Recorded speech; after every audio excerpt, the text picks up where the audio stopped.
You think doubt is your personality. It is not. Doubt was installed slowly by voices you trusted before you knew how to question them. A parent who corrected your instinct. A teacher who made confidence feel dangerous. A friend who laughed when you were serious. A room where your truth became inconvenient. And now you call it overthinking.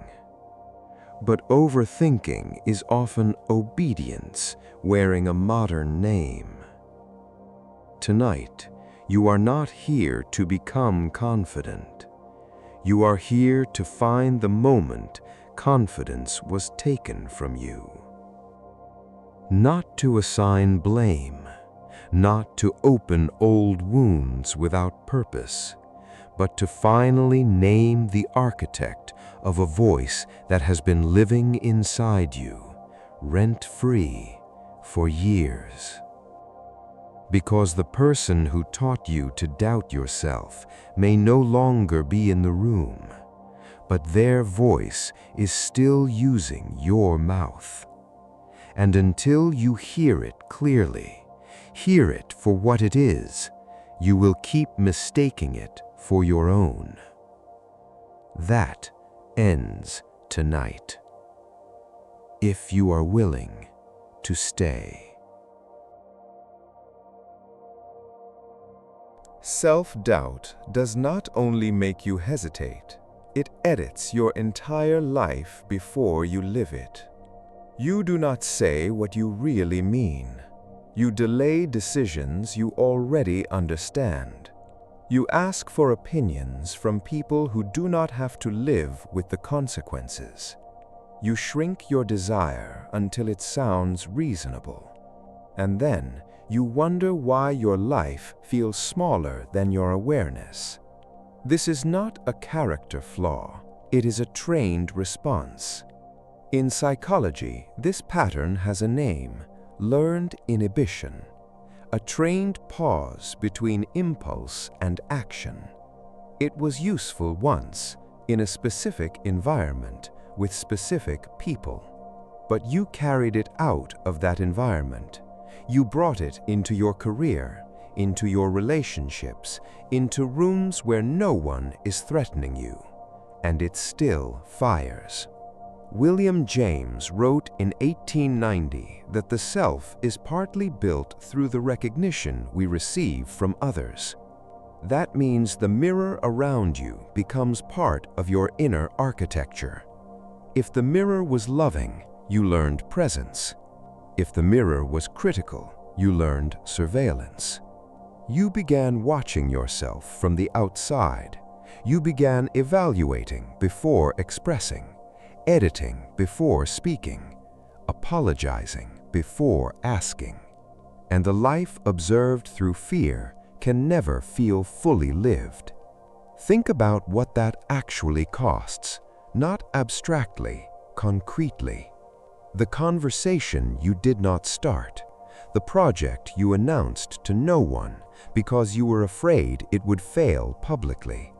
The version of you that stayed quiet in a room full of lesser ideas because speaking felt too risky. That is not caution. That is not wisdom. That is a ghost from an old room still telling you to sit down. Stay with this, because the next layer is where it gets personal.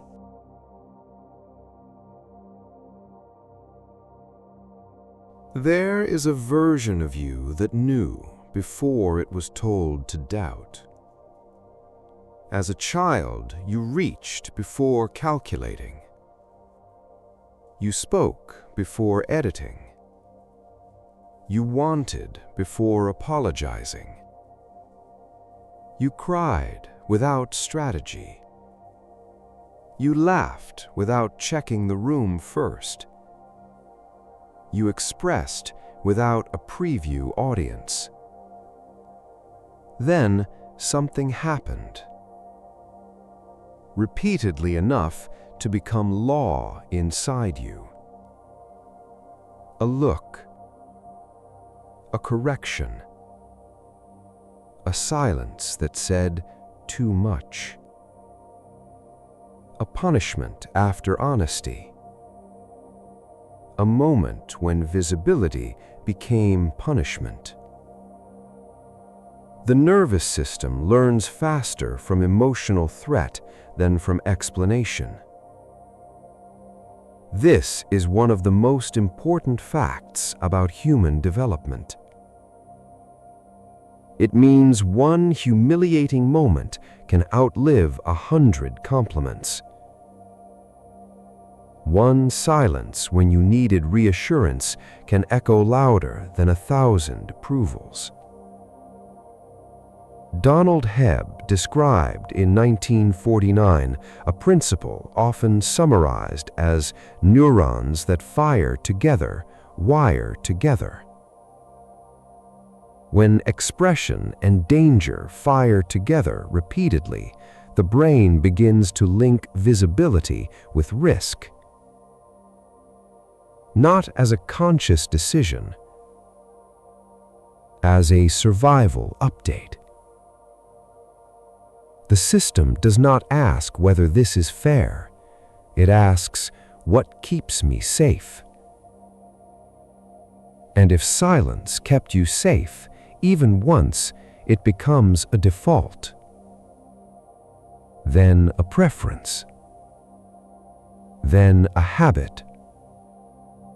Then a belief. And eventually, something remarkable happens. You stop saying, I learned to be silent. You say, I am just a private person. You stop saying, I learned to second-guess myself. You say, I am just a careful thinker. You stop saying, I was taught that wanting things loudly was dangerous. You say, I am just not that ambitious. The learned behavior becomes identity. The adaptation becomes personality. The cage becomes the self-description. This is not your fault. It is how the nervous system works. But once you see it, you cannot unsee it. And unseeing it is the first kind of freedom available to you right now. So let me ask you something. When was the last time you had a clear impulse, a clear knowing, and you paused? Not to think more carefully, but to check whether it was safe to act on. That pause is the scar. That pause is where we are going. If this already makes sense, even quietly, keep listening. The next part names the invisible teacher.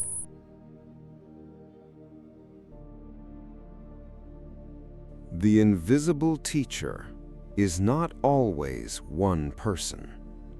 Sometimes it is an atmosphere. A home where emotions were too loud. A school where being different meant being exposed. A relationship where your intuition was called dramatic. A culture that rewarded obedience and punished inner knowing. A family system where the unspoken rule was, don't outshine anyone. Don't want too much. Don't be too certain. Don't trust your own knowing. John Bowlby developed attachment theory in the mid-20th century. He was trying to understand why early bonds shape so much of adult emotional life.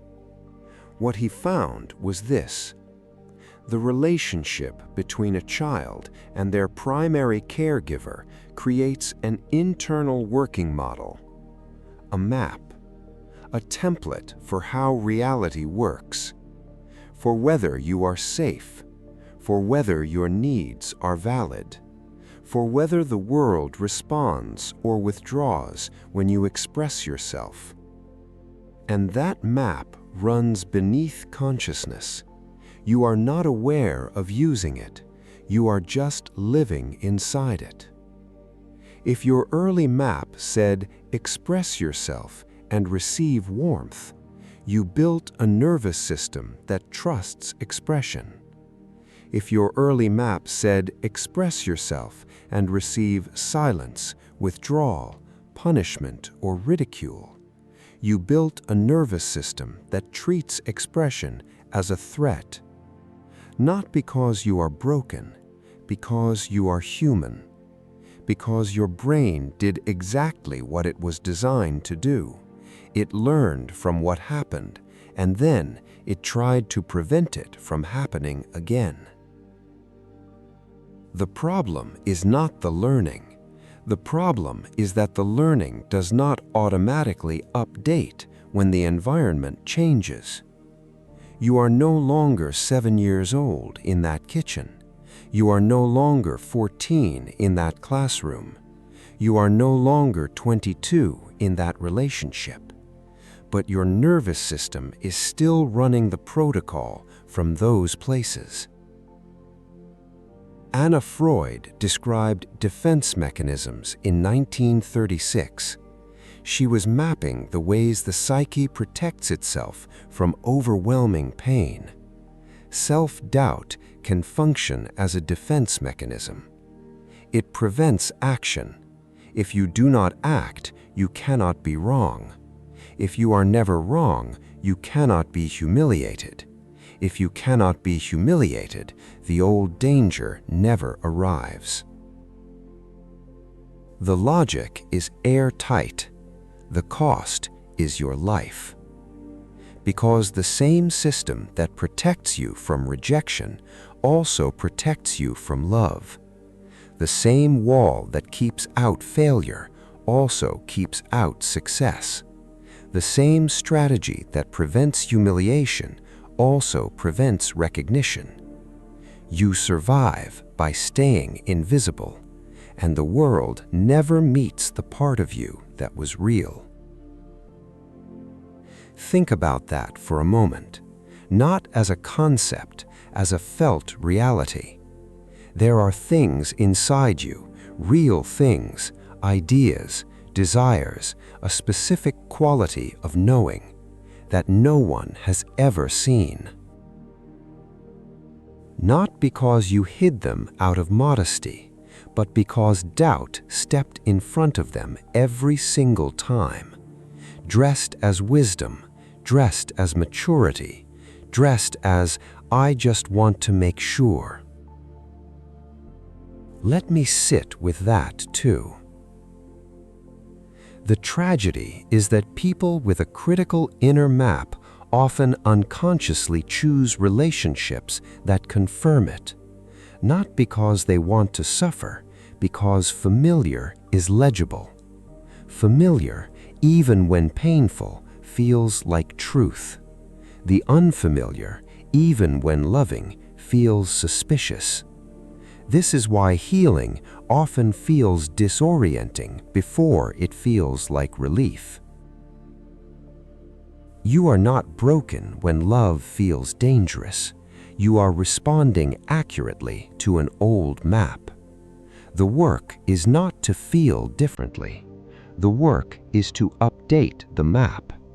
One experience at a time, one honest moment at a time, one act of staying present with yourself when the old voice says step back, and choosing not to.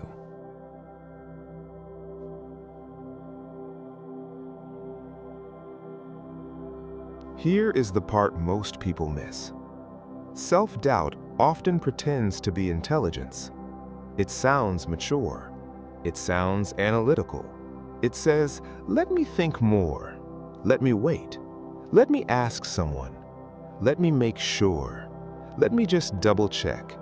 Let me research a little longer. Let me see what others think first.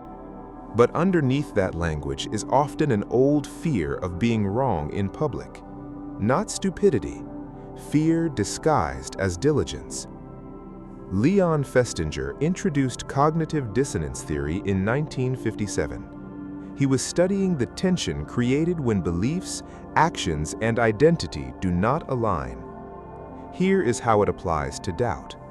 You have a deeper knowing, a signal, an impulse that arrives before your second thoughts can catch it. And then the second thought arrives. But are you sure? The gap between those two moments, that is the field where conditioning lives. When your deeper knowing says yes, but your learned identity says stay safe, a particular kind of discomfort appears. Most people interpret that discomfort as proof they are wrong, as a warning to stop, as evidence of danger. But sometimes, often, that discomfort is not a warning. It is the feeling of crossing the border of your conditioning. It is the nervous system registering this is new territory. New territory feels dangerous because the old map does not cover it, not because new territory is actually dangerous.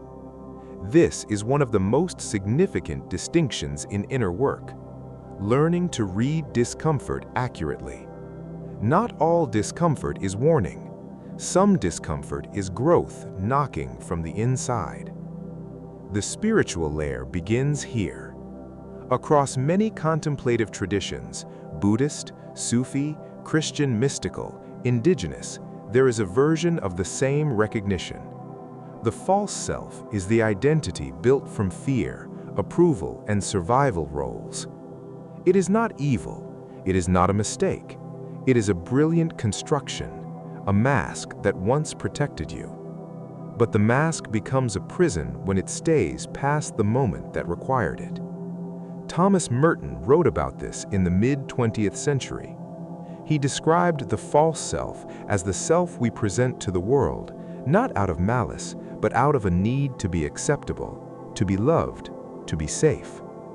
The true self, by contrast, is not a performance. It is not louder or more dramatic. It is quieter, actually. It knows without needing to justify. It acts without needing applause. It exists without needing to be approved. The tragedy of doubt is not that it makes you question. Questioning is healthy.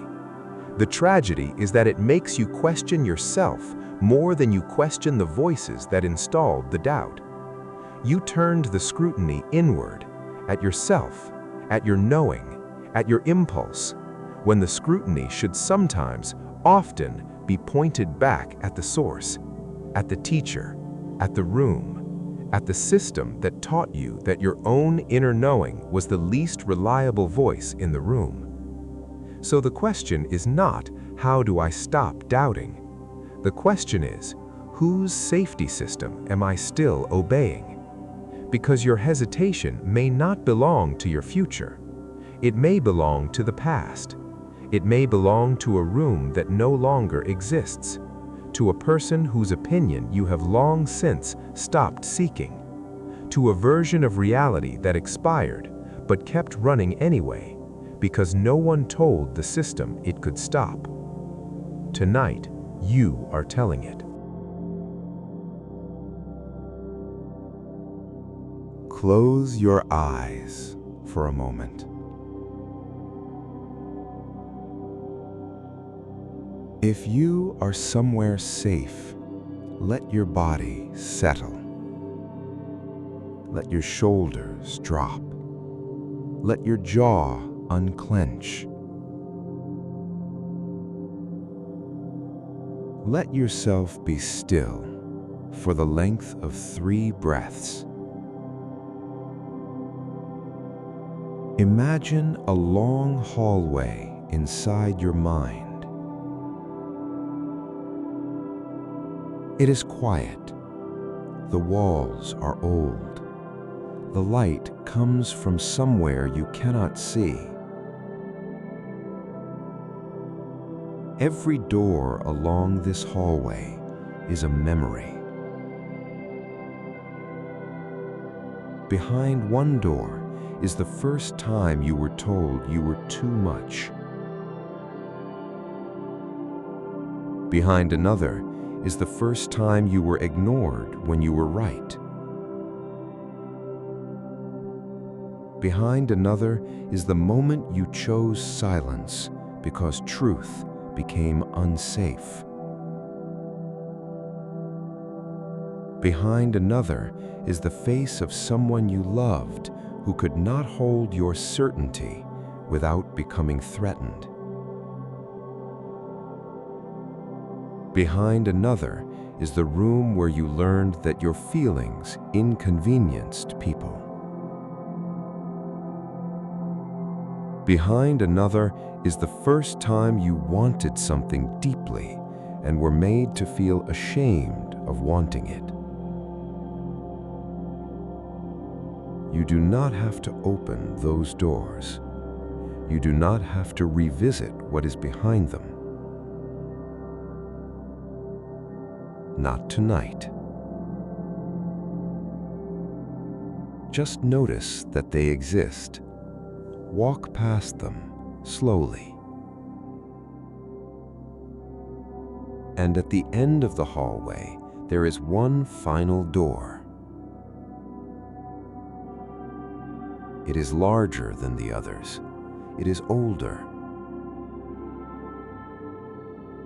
On it, written in gold, are the words, "I do not trust myself." Open it. Do not rush. Inside, you do not find weakness. You do not find emptiness. You find a younger version of you holding something. Evidence. Evidence of laughter that was punished. Evidence of certainty that was mocked. Evidence of desire that was made small. Evidence of knowing that was overridden by someone louder. Evidence of moments when intuition was punished instead of honored. This younger version is not broken. They are waiting. They have been waiting for you to come back, not to rescue them, not with spiritual bypassing or affirmations, but to witness, to look at what they are holding, and to say, "I see it now. I understand why we learn to be so careful, and I am ready to carry this differently." This is the ritual of recognition. It is a symbolic way to name what the nervous system stored without words, because the nervous system stores in images, in sensations, in patterns, not in sentences. Carl Jung described the shadow as the parts of the psyche pushed outside conscious identity. The shadow is not only darkness. Sometimes the shadow is your confidence, your anger, the healthy kind, the kind that says, "This is not acceptable." Your desire, your certainty, your power, your unapologetic presence. Everything you were told was unacceptable had to go somewhere. It did not disappear. It lives beneath your doubt. Right now, waiting not to be fixed, but to be reclaimed. If you have stayed until this point, you already know that this channel was built for this kind of excavation, not surface-level positivity, deep structural work. Subscribe not as a habit, but as a commitment to keep seeing what has been hidden, because the next layers do not get lighter, they get truer. And the truest version of you has been waiting behind that final door for a very long time.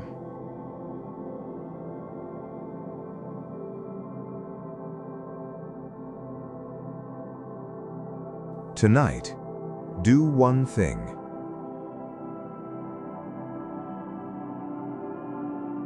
Just one.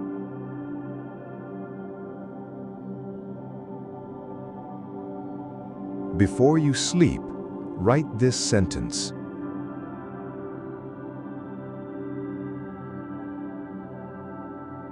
The voice that taught me to doubt myself sounds like...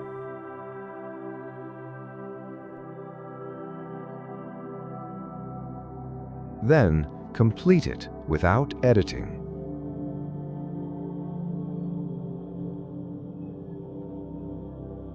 Do not make it beautiful. Do not make it spiritual. Do not make it kind if it was not kind.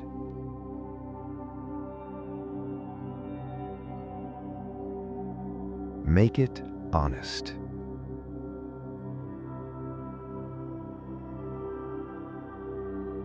Maybe it sounds like a parent who meant well but corrected too much.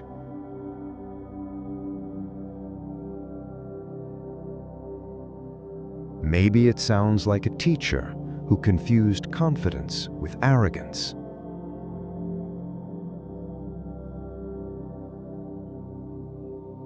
Maybe it sounds like someone who left and took your certainty with them when they went.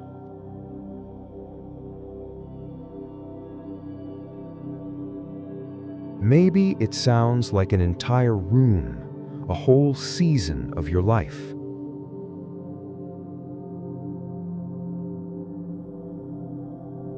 Maybe it sounds like a culture, a story you inherited about what people like you are allowed to want.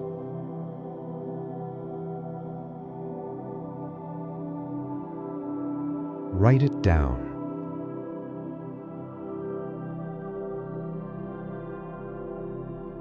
You do not have to do anything with it.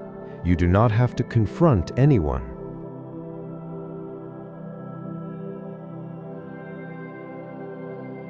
Just write it.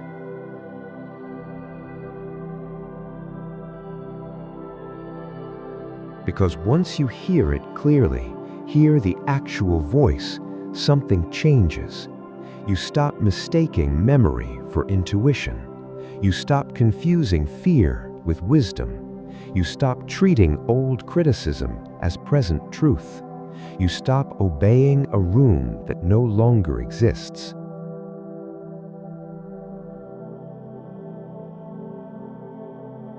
And for the first time, you begin separating your voice from the voices that trained you.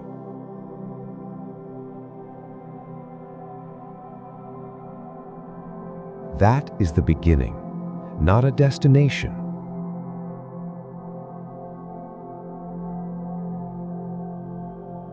A beginning, a threshold.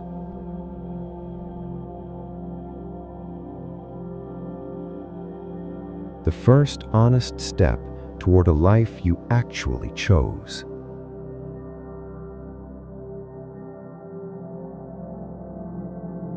This is not the end of doubt. Doubt will speak again.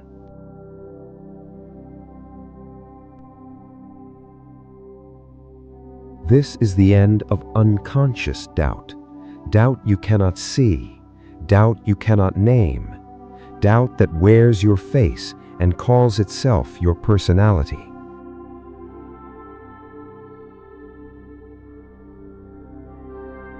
You have seen it now. You have named its source.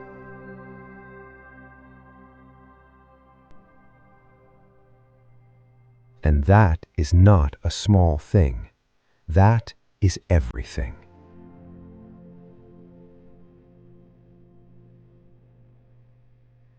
If this made sense to you, not just intellectually, but in your body, join the 100 Days Protocol here on Astro Spiritual.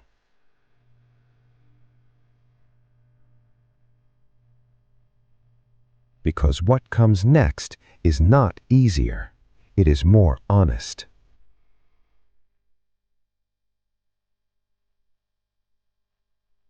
Day 11 is about the hidden cost of becoming visible, why part of you wants to be seen and another part is terrified of being recognized, not from strangers, but from the people who knew you before you changed.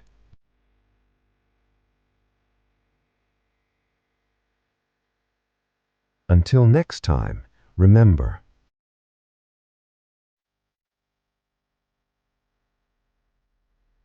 you are the cosmos remembering itself.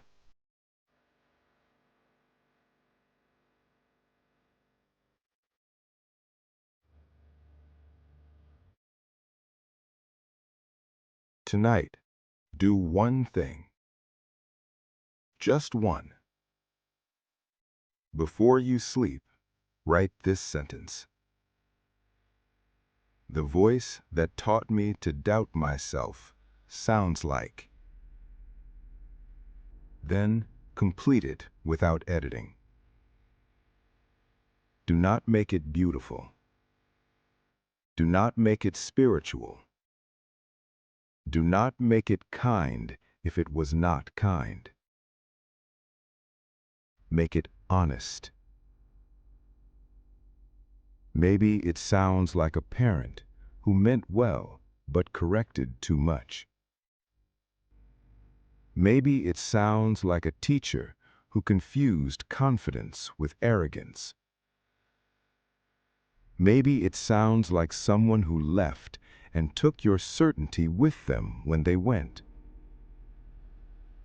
Maybe it sounds like an entire room, a whole season of your life. Maybe it sounds like a culture, a story you inherited about what people like you are allowed to want. Write it down. You do not have to do anything with it. You do not have to confront anyone. Just write it. Because once you hear it clearly, hear the actual voice, something changes. You stop mistaking memory for intuition. You stop confusing fear with wisdom. You stop treating old criticism as present truth. You stop obeying a room that no longer exists. And for the first time, you begin separating your voice from the voices that trained you. That is the beginning, not a destination. A beginning, a threshold, the first honest step toward a life you actually chose. This is not the end of doubt. Doubt will speak again. This is the end of unconscious doubt. Doubt you cannot see. Doubt you cannot name. Doubt that wears your face and calls itself your personality. You have seen it now. You have named its source. And that is not a small thing. That is everything. If this made sense to you, not just intellectually, but in your body, join the 100 Days Protocol here on Astro Spiritual. Because what comes next is not easier, it is more honest. Day 11 is about the hidden cost of becoming visible, why part of you wants to be seen and another part is terrified of being recognized, not from strangers, but from the people who knew you before you changed. Until next time, remember, you are the cosmos remembering itself.